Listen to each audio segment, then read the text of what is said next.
All right, Insane Sam here with my Route 66 top 10 roadside attractions. You know, coming up with the top 10 roadside attractions was tough. The problem is there's so many of them that it was hard to pick just 10. Plus, I had a hard time figuring out just what should be considered a roadside attraction at all. To solve the problem, I generally excluded things like pop art signs, motels, restaurants, and other categories of attractions that were worthy of their own top 10 lists. So if you're a Route 66 fan and you don't see one of your favorite places on this list, you'll probably find it on another one of my Route 66 top 10 videos. With that, let's get going. Number 10 is Twin Arrows in Twin Arrows, Arizona. Twin Arrows was a trading post and curio shop that opened in 1949. In 1954, they added those two famous arrows made out of telephone poles that pierced the ground at an angle. It closed in 1998 and deteriorated. The arrows have been restored, but the curio shop's a mess.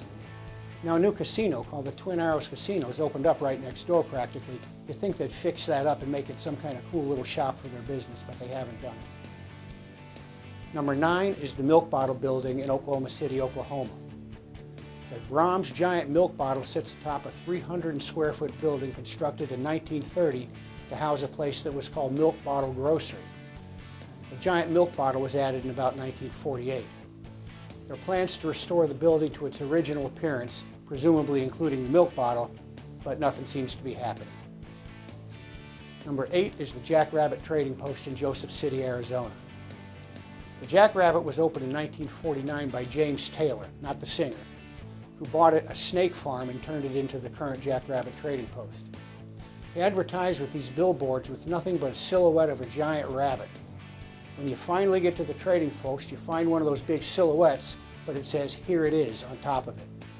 There's also a giant rabbit with a saddle that children can mount on for a good photo op. This place sells curios and stuff, but it no longer sells gas. It's really in decline. Red Oak 2 is my number 7 choice. This is something you're not going to find in anybody else's list of roadside attractions. Artist Lowell Davis erected a replica of a ghost town called Red Oak 2 a few miles northeast of Carthage.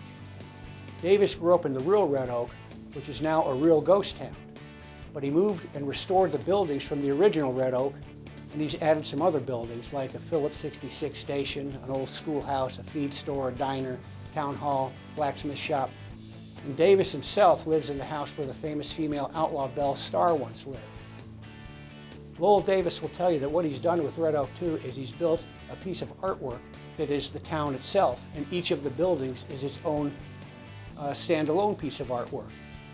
This is a wonderful guy, and if you take the time to visit him, he's going to give you a history of the place along with a tour. He sells prints of his original artwork and sells his autobiography, which he calls There Ain't No Memories in First Class. He wrote that book because at one time he became a very famous sculptor, and he was flown all over the world to art shows to display his artwork. So he'd be on a first-class airplane where everybody was busy, no one would talk to him. He'd get shuffled off to a hotel room where no one would talk to him. And he just has no memories from that. So he stopped traveling like that, and he traveled around with his dog in a neat restored truck. You know, there was a time in my life when I lived like that. First time I flew to San Francisco, for instance, flew out there first class, worked the whole way getting ready for the meetings I had the next day, went to a hotel room, ate dinner in my hotel room, took a cab to a conference room. Later that day, went from a conference room back to the hotel. The next morning when I left, I had the cab driver drive me by the Golden Gate Bridge because I didn't want to admit I'd been to San Francisco without having seen it. I would have been one of those guys who didn't bother to talk to a guy like Lowell Davis. And you know what? My life's better off the way it is now. The number 6 attraction is the Hackberry Store in Hackberry, Arizona. The Hackberry Store opened in 1934 as the Northside Grocery and Conoco station. It closed in 1978 after I-40 bypassed the town.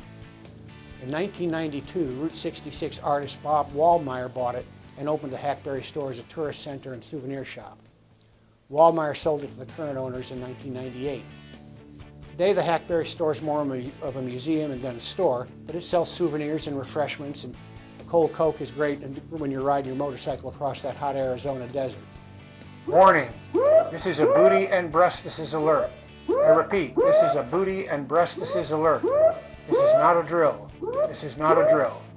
Okay, in here we see the men's room at the Hackberry Store. It's a great viewing time for you guys. I have no idea what's going on in the ladies' room.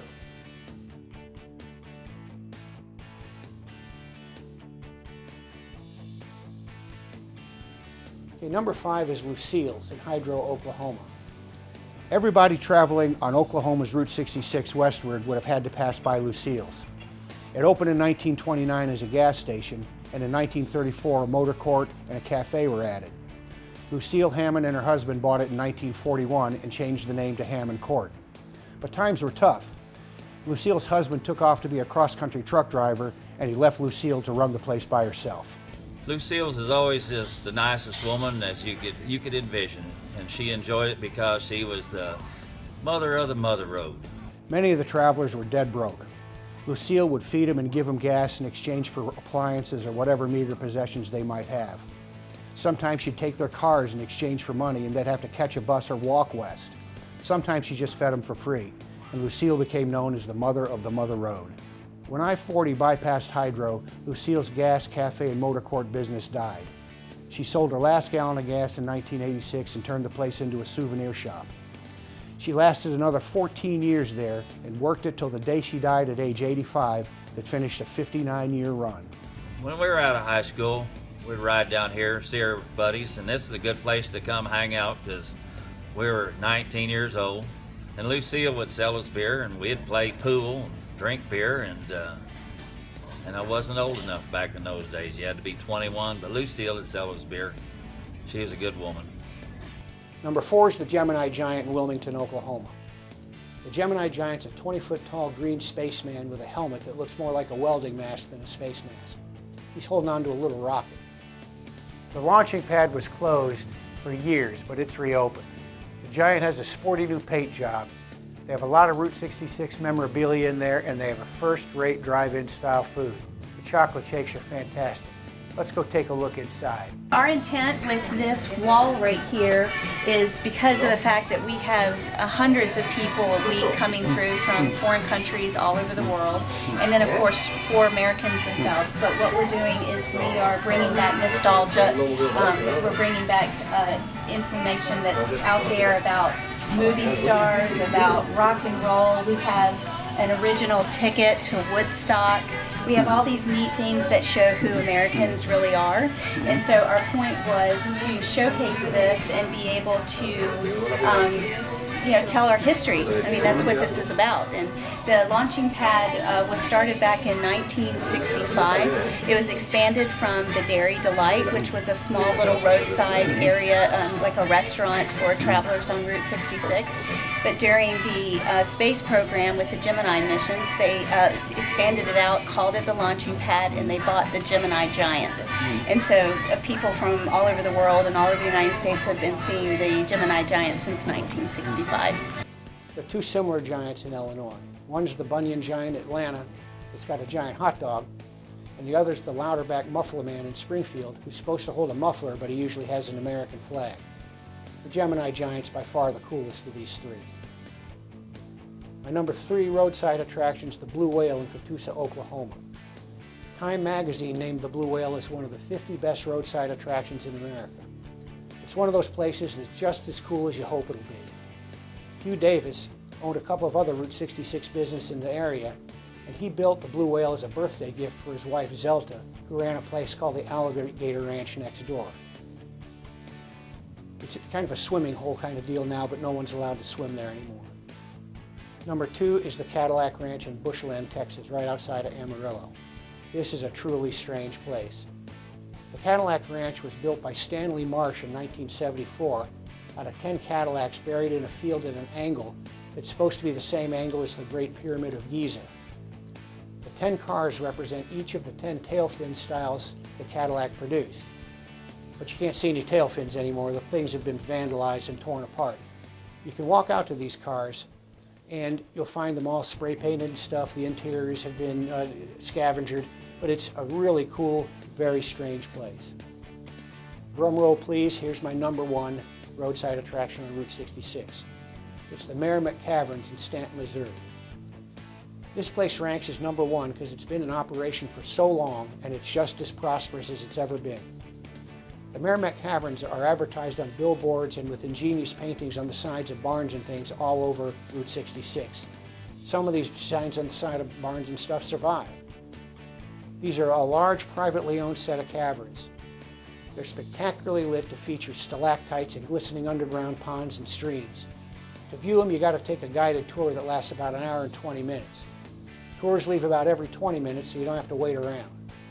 They have a gift shop that has all the crazy, nutty stuff you'd want to buy. There's a spot inside the caverns that the James gang used to divide up their loot, and then they'd sneak out through an underground river. They know that because they found actual artifacts from places that the James gang was known to have robbed. One of the best things about this place is it's 60 degrees Fahrenheit in there year-round. So when you're riding across Missouri in the hot summer heat, it's very cool and nice down there. And in the winter, if it's too cold, it's kind of warm down there. I'm not going to give any honorable mentions. There are just too many of them. But if you want to see some honorable mentions, you can find them in my book, Route 66 Top 10s, or you can find out about them by watching my video series on Route 66 in 10 days. So that's it for my Route 66 Top 10 Roadside Attractions. Stay tuned for more Route 66 Top 10 lists coming out soon. Insane Sam out.